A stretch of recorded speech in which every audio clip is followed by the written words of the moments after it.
शंकर को याद करो, जो मृत्यु को भी जीत सकता है वो इसको बचा सकता है, बाकी का सामर्थ्यता के अनुकूल नहीं। महाराज एक निवेदन है, जब हम दुख की घड़ी में होते हैं फिर निवेदन है, एक शंकर का चरण अगर पकड़ लिया तो ये विश्वास मानना वो किसी के आगे तुम्हें झुकने नहीं देगा, तुमको संभाल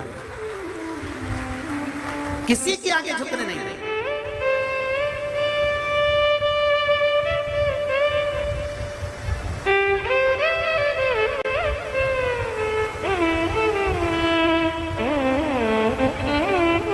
एक पति नौकरी करता था, उसकी नौकरी छूट गई। छूटने के बाद में पति ने एक प्लाट था, प्लाट पर मकान बना लिया कर्जा लेकर, कर्जे वाले प्राण पर प्राण खा रहे, नौकरी अलग छूट गई।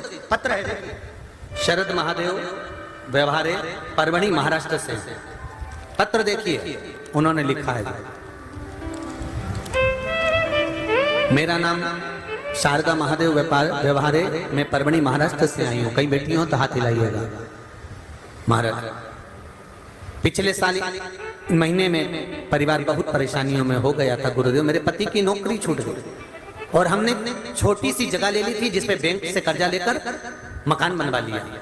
गुरुदेव नौकरी की समस्या आ गई, पति बहुत मानसिक टेंशन में रहने लगे, गुजर बसर का भी दुख हो गया, भोजन के लाले हो गए, मकान बेचने की कतार पर आ गया। गुरुदेव बड़ा फैसला लेने को मेरे पति ने कह दिया कि अब ये मकान बनाया है अपन इसको बेच देते हैं, बेचकर कर्जा चुका देंगे, नौकरी नहीं भी है तो कहीं से गुजारा तो चल जाएगा।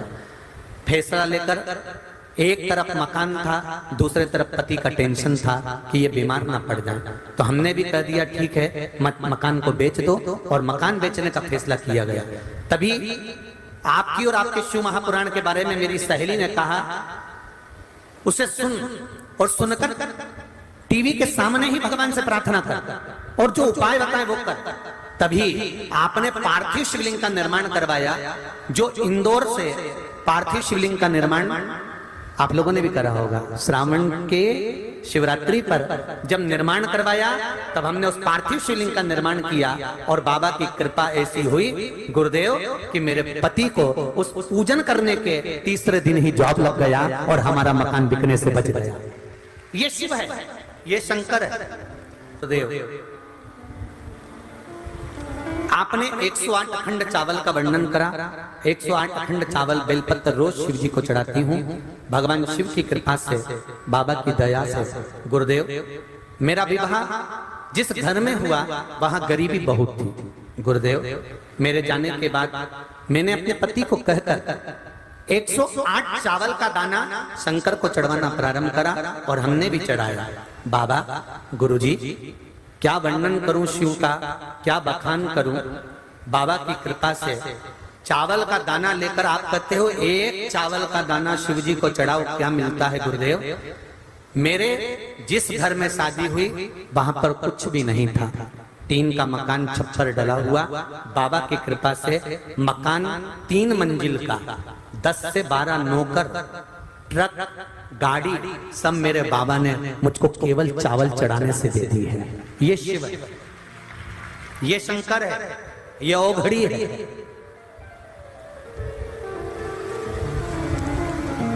बाबा मेरी लड़की को 3 कन्याएं, लड़का नहीं था। कितने डॉक्टर का इलाज करा लिया, पर डॉक्टर का इलाज चालू था, 4-5 लाख रुपए खर्च कर दिए, सब टेस्ट कराए तो भी नहीं था। तब उससे भी चावल का दाना चढ़वाया और शिव जी की आराधना करवाई। बाबा की कृपा से उसके यहाँ भी पुत्र रत्न की प्राप्ति हुई। ये शिव है, ये शंकर है।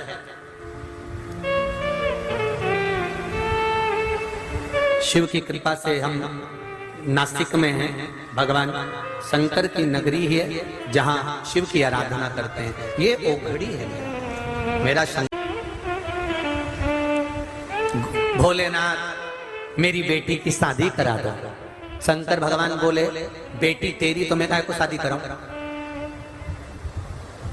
जब तू वहां पर भी मेरा तेरा कर रही है, मंदिर में बैठकर भी, मंदिर में बैठकर भी कर रही है कि मेरी बेटी की शादी करा दो, तुम्हें वहां बोलना चाहिए भोलेनाथ आप ही की दी हुई पुत्री है, आप ही की है, और जैसे अशोक सुंदरी का विवाह करा था आपने, मेरी बेटी आपकी है और आपको इसका विवाह करना है। शिवजी कहे जब मेरी है तो टेंशन मत कर, निपटा दूंगा 3 महीने में ही। जा जहां तेरा अहंकार आ जाता है, मैं और मेरा आ जाता है, अभिमान के शब्द आ जाते हैं, अभिमत्ता की वाणी आ जाती है, वहां से भगवान दूर हो जाता है। जहां रावण शंकर भगवान की आराधना करते थे, रावण शंकर भगवान की आराधना में लगा रहता था, पर रावण जब अहंकार की बात करता था, मैं लंकेश हूं, तो भगवान। वीडियो और जानकारी अच्छी लगे तो आगे शेयर करना ना भूलें और कमेंट में श्री शिवाय नमस्तुभ्यम लिखना ना भूलें। आप भी हमारे साथ पुण्य के भागी बने और आगे वीडियो को भेजें ताकि ज़्यादा से ज़्यादा लोग इसका लाभ उठा सकें। श्री शिवाय नमस्तुभ्यम। हर हर महादेव।